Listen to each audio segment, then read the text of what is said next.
Et nous sommes de retour au plateau pour la suite de cette émission. Nous abordons notre deuxième sujet. Nous prenons la direction de la France, mais pour parler de l'Afrique et des armées. Création d'un commandement pour l'Afrique. L'information a été rendue publique au journal officiel de la France ce 26 juin, où le pays organise son armée ou bien ses armées avec un commandement spécial pour l'Afrique et un général qui va commander. Qui va diriger ce commandement pour l'Afrique. Ceci intervient dans le contexte que nous connaissons pour l'Afrique, pour la France au Sahel, avec cette déconvenue qu'a connue la France au Sahel, mais aussi cette volonté affichée par ce pays de réorganiser son dispositif militaire à l'extérieur.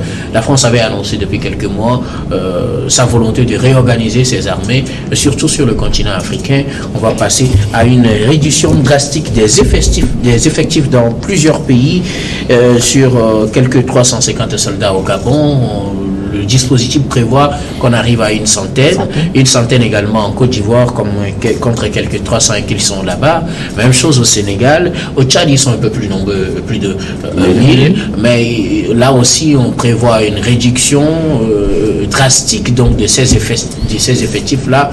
Une réduction de l'ensemble du dispositif français sur le continent africain, à l'exception de Djibouti, qui ne va pas pour le moment être concerné par cette réorganisation. La France réorganise sur le continent. On dirait que le pays a appris des leçons de ces dernières années, de son histoire récente avec les pays africains. Je voudrais bien commencer par vous, Gabé Adjao. La France se réorganise militairement. Un commandement spécial est créé pour l'Afrique. Oui, c'est une stratégie. Il ne faut pas dire que la France a appris de ces dernières leçons, donc elle est en train de se retirer de l'Afrique. Pas du tout. C'est une stratégie pour mieux s'organiser afin de mieux contrôler l'Afrique. Parce que la plupart du temps, quand on va se dire la France, bon, elle s'est retirée, elle a retiré ses militaires et tout, sa stratégie, ça reste la même, à savoir dominer l'Afrique et exploiter l'Afrique à pour son propre bonheur. C'est mieux contrôler avec 100 contre 300 avant, avec 300 contre 1000 avant, vous pensez que c'est mieux? Ce n'est pas l'effectif qui compte. C'est la stratégie déployée sur place. Okay. Parce que il suffit de bien quatrier les choses. Et puis, sauf que, vous savez, la France aujourd'hui déploie plus d'hommes en Afrique. Ce n'est pas dans sa stratégie. D'autant plus que, bon, ils ont eu à subir d'énormes revers dans le Sahel et dans la plupart de certains pays africains. Et même sur le plan économique, beaucoup de personnes ne font plus véritablement confiance à la France aujourd'hui. Donc, il faut se retirer un peu et penser beaucoup plus à une autre stratégie pour réinvestir l'Afrique. Sauf que dans ce nouveau plan, il est dit que ces investissements-là peuvent être augmentés en cas de besoin. Oui. Donc ça veut dire que la stratégie, ça reste les mêmes. Quand dans un pays, par exemple en Côte d'Ivoire, les militaires français en Côte d'Ivoire, c'est plus de 600 militaires. Au Tchad, tu l'as dit, plus de 1000 militaires. Au Gabon, c'est des centaines. Et aujourd'hui, bon, ils veulent revenir à 100, 350 ou bien 300 au Tchad. Je pense qu'ils ont redéfini leur stratégie. C'est un commandement que les États-Unis avaient créé depuis belle lurette. La France aujourd'hui est en train d'emboîter le pas aux États-Unis. C'est nous, Africains, c'est à nous d'être assez intelligents et de savoir que, bon, véritablement, ce sont des personnes qui pensent que nous sommes toujours leur valet. Ils ne nous respectent pas comme il se doit. Et le fait d'accepter même des bases militaires étrangères sur son territoire, c'est vendre une partie de sa souveraineté. Parce que là, vous leur confiez un certain pan de votre souveraineté et de votre protection. Et ces gens-là peuvent faire ce qu'ils veulent. On a vu tout le bazar qu'a créé les Occidentaux en Afrique. On l'a vu notamment en Libye. Et c'est dû à quoi? C'est dû au silence même de nous, Africains, des leaders d'opinion et même des chefs d'État. On l'a vu avec Kadhafi, comment l'OTAN et Sarkozy ont agi avec Barack Obama pour tuer Kadhafi. Aujourd'hui, ça a créé le terrorisme. Ça a alimenté beaucoup plus le terrorisme dans le nord du Mali et autres là, ce qui déverse aujourd'hui, même sur nous en Afrique de l'Ouest aujourd'hui. On a vu notamment l'implication de la France dans beaucoup de crises, notamment dans la crise ivoirienne avec l'arrestation de Gbagbo. Imaginez que bon, ce sont les Africains qui vont en France, un militaire africain va aller arrêter Nicolas Sarkozy ou bien le regretté, comment on l'appelle, celui qui était mort avant, celui qui était là avant Sarkozy, je sais pas, j'oublie un peu son nom. Vous parlez de Jacques Chirac. De Jacques Chirac, un militaire africain va aller arrêter Jacques Chirac là-bas, je ne pense pas. Ce n'est pas le rôle de ces gens-là. Donc, ils sont arrivés, ils sont là sous couvert militaire, mais ils sont quand même en train de protéger leurs intérêts. On l'a vu au Mali, comme on dit que bon, on a trouvé des lingots d'or dans des chars et autres là. Donc, aujourd'hui, c'est à nous, Africains, de réagir à thème d'intérêt. Ces gens-là, quand ils viennent chez nous, ils viennent pour leur intérêt. Ça, c'est la première des choses. Mais nous, Africains, quand on veut faire les choses, on essaie de faire avec bon cœur. La preuve est que quand on était allé libérer la France, les tirailleurs sénégalais ou bien africains n'ont rien réclamé. Ils sont allés le faire avec fierté. Ils sont venus réclamer l'indépendance.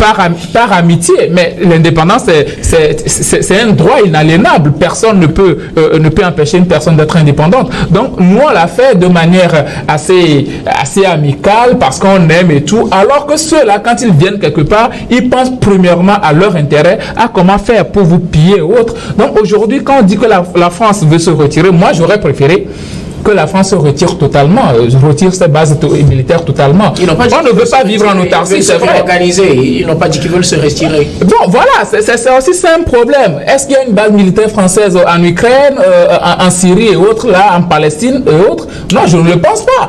Mais la France veut toujours conserver ce lien esclavagiste là, ce lien colonial là avec l'Afrique, ce qui pour moi est tout à fait inconcevable. C'est à nous d'être assez intelligents. Ce n'est pas la faute à la France, hein. C'est la faute à nos leaders d'opinion, à nos politiques, à nos dirigeants d'accepter toujours ces gens-là chez nous. On peut quand même accepter quelques instructions parce que nous n'avons pas encore la technologie nécessaire et surtout la stratégie nécessaire. Mais 100 personnes vont venir instruire nos militaires. Nos militaires, la plupart du temps, sont formés dans des plus grandes écoles. Nos généraux. Puisqu'on n'a pas le Non. Nos généraux, nos officiers supérieurs sont formés dans les plus grandes écoles de Saint-Cyr et autres. La plupart de nos militaires, ils sont formés là-bas. Donc moi aujourd'hui, je préfère qu'on ait des relations diplomatiques beaucoup plus poussées, des relations commerciales plus poussées avec la France, basées sur le partenariat gagnant-gagnant et surtout de parité, que ce genre de choses où la France vient ici avec ses militaires et en sourdine profite pour faire les affaires qui en réalité ne nous profitent pas.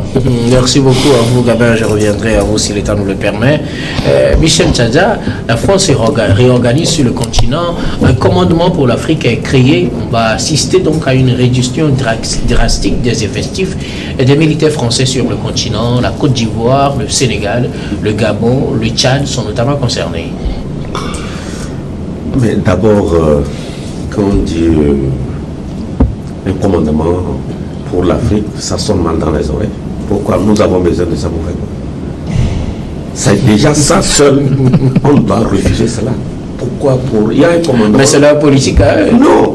Et Gabin le disait, il revient aux dirigeants africains de comprendre que ça là c'est terminé. Il disait que, excusez, que nos militaires ne sont pas encore où on n'a pas quoi, on a tout. On fait au XXIe siècle. Nianzé a mis en déroute à l'époque des guerres au niveau des empires. Il avait inquiété les armées françaises, mais il avait eu sa formation où? Il n'était pas formé, oui, mais ça veut dire que nous avons du génie. Ah oui. Même si c'est un seul militaire, on dit que la France garde encore en Afrique, on doit refuser. Non. Pourquoi? Ils viennent chercher quoi? Nous savez, chaque pays ne doit pas vivre à vase clos. Nous avons, tout le monde doit s'ouvrir. On peut avoir des relations de coopération, d'accord. Mais qu'un pays vienne laisser ces militaires, même si c'est un là, on doit refuser. Comme ils disent, tu le disais tantôt, au Gabon c'est 300-700 désormais, au Sénégal c'est 350-700 désormais, en Côte d'Ivoire c'est 600 et on veut laisser 100, et au Tchad 1000 sur 1000 on veut laisser 500, non 300. Mais c'est inconcevable. Moi je ne sais pas à quoi ça rime un commandement pour, selon le journal officiel, un commandant, selon le journal officiel a donné comme information. Il y a le général de brigade Paul Yanni, nommé général commandant, le commandement pour l'Afrique à partir du 1er août. Ça n'a pas de sens. L'Afrique, ce n'est pas une province française. Et pour dire que bon, on envoie les gens, c'est pas Guadeloupe ici. Pourquoi? Ils cherchent quoi ici? On peut de temps en temps travailler ensemble, je l'ai dit tantôt, parce que c'est comme ça le monde a vu. Mais que des gens, un pays disent qu'ils nomment un général pour un continent. Mais ça fait mal aux oreilles. Ah ben, mais la France n'est pas le premier pays à faire cela. Hein? Oui, mais progressivement, bon, pendant longtemps, on a fermé les yeux. Mais aujourd'hui, je ne suis pas xénophobe, je ne suis pas en train de vouloir dire qu'on n'est pas les étrangers. Non, mais ça doit se faire dans un cadre donné. Vous comprenez? Mais qu'on dise que... Et quel doit être le cadre idéal? Le cadre idéal, c'est on donne notre avis. On doit demander, est-ce qu'on nomme ça, le commandant là, est-ce que le général là, est-ce qu'on a demandé l'avis d'un pays?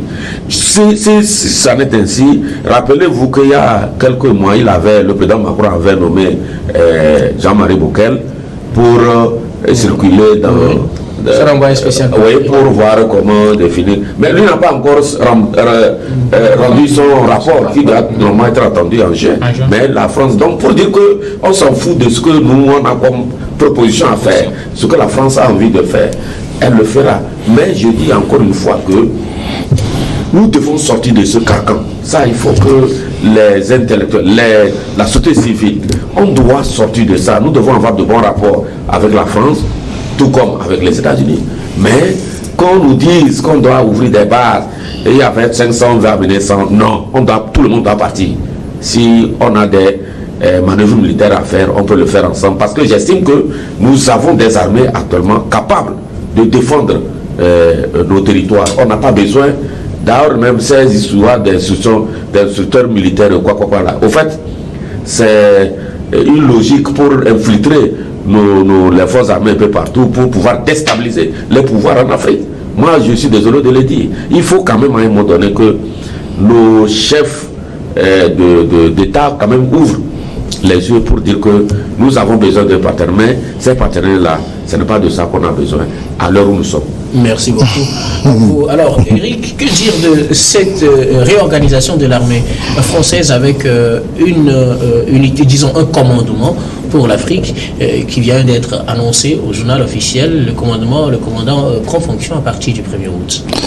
Alors, il faut déjà partir de la situation générale en Afrique depuis les indépendances. En réalité, je crois que tout ce qui se passe aujourd'hui a ses sources dans la colonisation.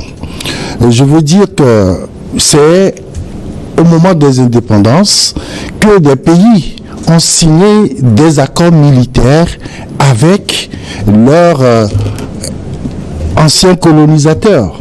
Et donc, je pense que si on doit remettre en cause ces différents accords aujourd'hui, c'est qu'il faut s'asseoir et discuter et voir dans quelle mesure ces accords-là peuvent être encore valables ou que ces accords-là permettent quand même d'atteindre les objectifs assignés.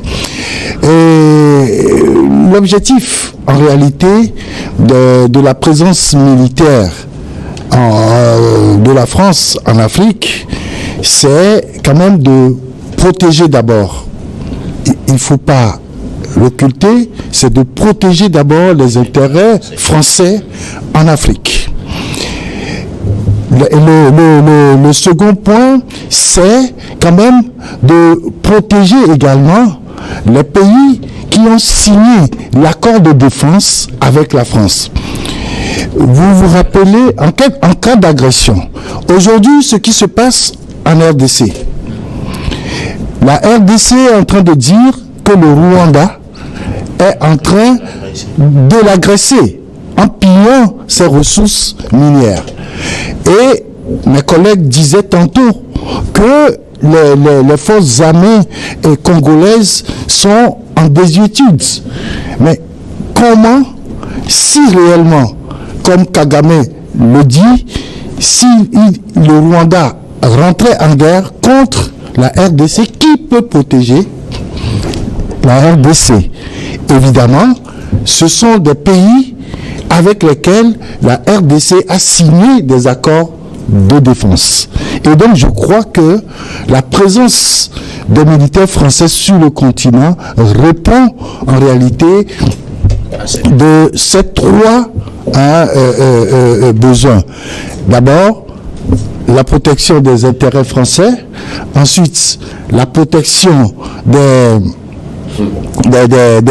pays avec lesquels on a signé l'accord, et maintenant, lorsqu'il y a un conflit, ces militaires-là peuvent participer à des distributions de vivres, de je ne sais quoi. C'est le triple objectif de la présence française en Afrique. Maintenant, de la présence française au Mali.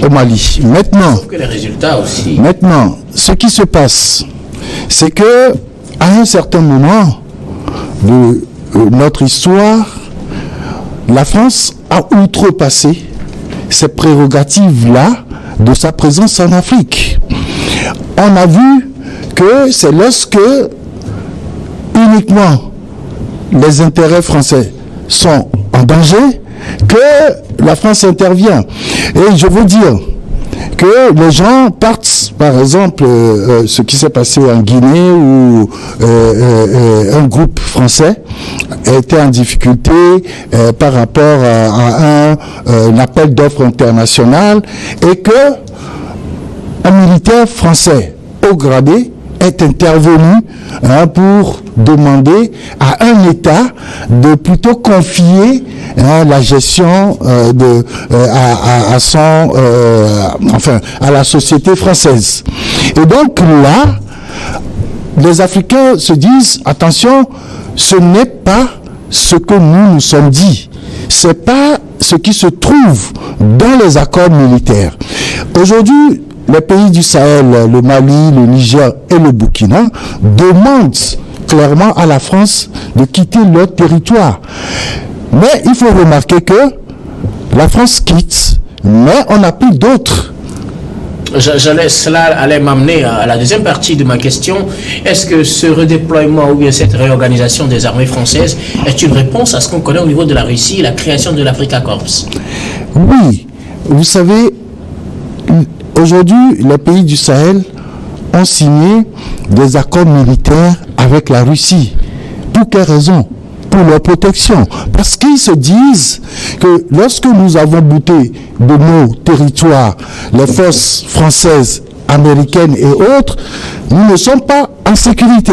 Il faut qu'une autre puissance vienne nous aider pour nous défendre en cas d'agression. Ce qui veut dire que forcément on a besoin de ces accords militaires, mais il faut que cela se passe selon le droit international. Vous n'êtes pas dans la logique selon laquelle il faut qu'ils partent et qu'ils nous libèrent, mais on en a besoin, sauf qu'il faut respecter certaines conditions. Mais vous savez, nous n'avons pas de stabilité dans nos pays.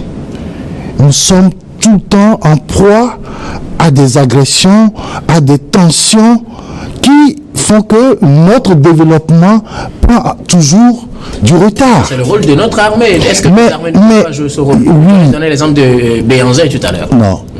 Guillaume, soyons sérieux. Je dis clairement que si nous avions des armées capables de défendre nos territoires, je ne pense pas qu'on pourrait aller chercher. Je prends le cas des pays du Sahel aujourd'hui, les pays de l'AES. Si ces armées sont capables de se défendre vis-à-vis des djihadistes et des terroristes, ils n'allaient pas chercher des puissances étrangères pour les accompagner. On a vu, c'est vrai que déjà, quand l'État malien a été attaqué par les djihadistes, soi-disant, les rebelles de l'Azawad et tout ça, on a eu recours à la force militaire française.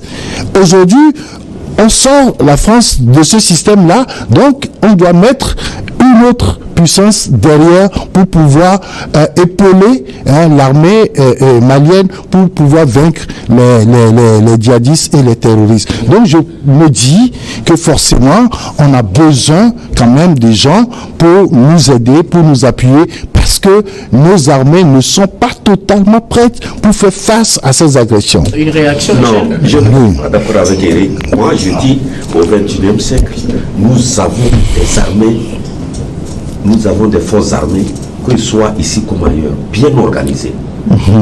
Est-ce que ça aussi, c'est pas un excès de patriotisme? Non. La plupart de nos officiers, la plupart sont sortis de grandes écoles de ces pays-là, en tout cas de la France. Donc, il y a la formation, il y a le matériel aussi. Oui, mais il y a le matériel. Il y a le matériel, je n'en disconviens pas. Le matériel est partout, hein.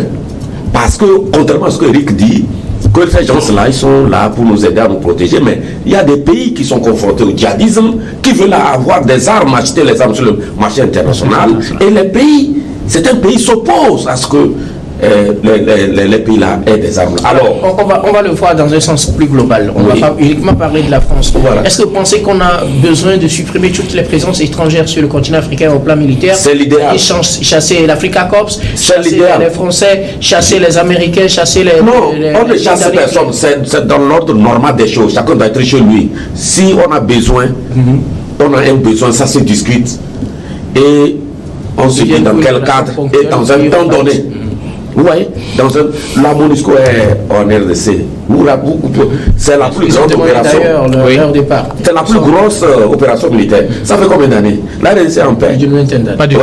Ils sont en paix? Pas du tout. Mais, mes frères, le Mali, qui était confronté au djihadisme, ils ont fait appel. C'est ce qu'on nous a dit à la France pour les aider. Mais pendant 12 ans, mais les résultats, les gens de Kidal, mais les résultats n'étaient pas probants. Mais il a fallu que la France parte, mais Kidal a été libéré. Donc on utilise les droits de l'homme, on utilise ces instruments-là pour nous retarder, pour nous créer des ennuis, et que nous ne pouvons pas continuer dans ça parce que nos armées ne sont pas encore. Moi je trouve que le partenaire, on peut le chercher ailleurs. On n'est pas obligé d'être lié à une seule personne. Guillaume, si avec vous, on est des amis, si je vois un moment donné... Non, mais c'est pour ça qu'il a posé la question dans un sens global. Oui, dans ce sens, je le dis. Je dis, on n'est pas obligé en tout cas d'être avec quelqu'un. Si on voit à un moment donné que ça ne va pas, on l'appelle pour un besoin. On dit non, bon, pour le moment, on peut arrêter, puisque la souveraineté m'oblige ou m'autorise à tisser les partenaires avec qui je veux. C'est comme ça dans les cas des pays, ça se passe. Mais dire, nos armées, aujourd'hui, on ne peut pas dire qu'elles n'ont pas les moyens de se défendre, qu'il faut faire appel un commandement d'un pays vient rester chez nous. Donc ça, au fait, non, ça veut dire que tu m'as pas bien compris alors. Donc il faut à un moment donné. Non, tu dis qu'ils sont là, le premier objectif, c'est pour nous protéger, c'est pour leurs intérêts. Deuxième, c'est pour nous défendre en cas d'agression. Oui. Et maintenant, continuer aux opérations humanitaires. Humanitaires en quelque sorte. Je pense que c'était au Rwanda. Il y avait les Français étaient au Rwanda. Bien sûr. On a vu la suite. Ce sont donc c'est le bazar. Aujourd'hui, au XXe siècle, on doit ces considérations un peu. On doit quand même comprendre que nous avons les moyens de nous défendre. Il suffit de donner les moyens à nos forces armées. Elles feront des espoirs. On n'a pas besoin on peut avoir techniquement besoin d'une manière. Alors, je dis dans le temps. Alors, on peut avoir besoin prends le camp des pays de l'AES. Oui.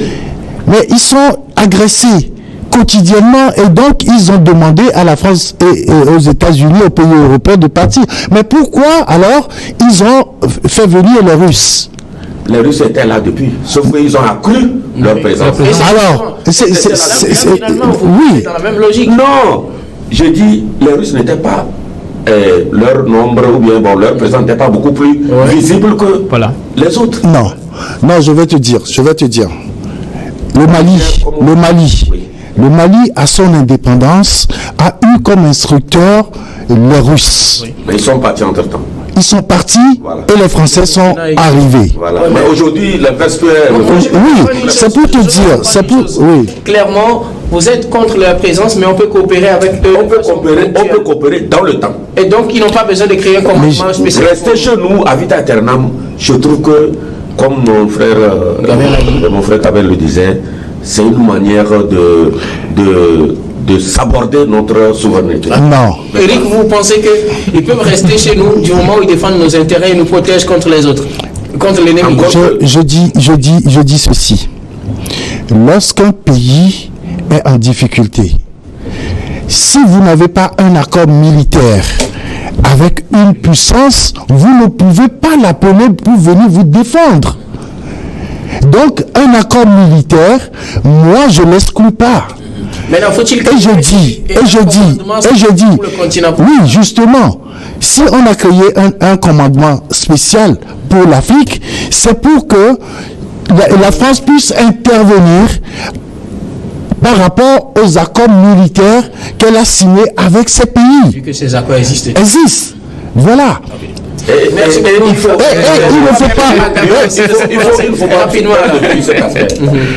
ne faut voir les conditions dans lesquelles les militaires français ont été chassés du Mali, du Burkina et du Niger. Il faut voir les conditions dans lesquelles ils sont partis. Et quand ils partaient, la situation dans laquelle ils partaient, les pays là se sont dit que les gens là ne sont pas aussi gentils comme ça, partir et les laisser tranquilles. Donc il faut quand même trouver une force au cas où ils osaient voir le conseil. Mais justement, s'il n'y a pas d'accord militaire. Je pense que finalement on revient pour la même chose. Rapidement. Ce que Michel disait, c'était par rapport à la coopération ponctuelle. On l'a vu dans le cadre de l'Angola, qui a appelé les Russes à la rescousse, et puis juste après, ils sont repartis. Donc c'est ça la coopération ponctuelle. Mais nous devons savoir une chose. Mais aussi encore, comme on a l'Africa Corps, est-ce que c'est une mauvaise chose? Pour moi, c'est une mauvaise chose. Parce que nous, en Afrique, nous devons, vous savez, en Afrique, nous devons arriver à un niveau de maturité où on doit savoir que les autres ne nous aideront jamais. On doit s'aider. L'Afrique, premièrement, c'est le continent de paix par excellence et de stabilité. On a toujours été comme ça. Tout ce qu'on a subi, les guerres et autres, on les a subis. Ça a été créé de toutes pièces par les Occidentaux et ça nous a été imposé. Quand nous prenons... Non, attends, non. Quand nous prenons... Non, vous savez... Il y a plein d'exemples dans l'histoire. Non, les guerres entre les empires et autres, ça, ce sont des guerres pour prendre possession des terrains. Mais juste après... C'est des guerres expansionnistes. Non, oui, c'est des guerres expansionnistes. Ça s'est arrêté là. Vu que tout le monde a pris sa possession de son territoire et tout, ça s'est arrêté là. Maintenant... Les guerres qu'on a vécues de 1900 jusqu'au jour d'aujourd'hui, ce sont des guerres créées de toutes pièces et subies par l'Afrique. Quand nous prenons la Première Guerre mondiale, c'était où? Voilà, c'était en Occident. Et quand nous prenons la Seconde Guerre mondiale, que ce soit la guerre froide et même la crise économique, ce sont ceux-là qui les créent et nous les subissons. Donc aujourd'hui, nous devons arriver à un niveau de maturité. On doit savoir que ceux-là ne vont pas nous aider. Maintenant, dans le cas actuel, quand nous prenons le terrorisme, c'est vrai, on a eu à avoir des conséquences par rapport à la mésentente de nous-mêmes africains, mais ça s'est accentué avec quoi? Quand nous prenons la crise avec la Libye, c'est grâce à ça qu'aujourd'hui on a cité un certain nombre de choses au nord du Mali et même dans le Sahel.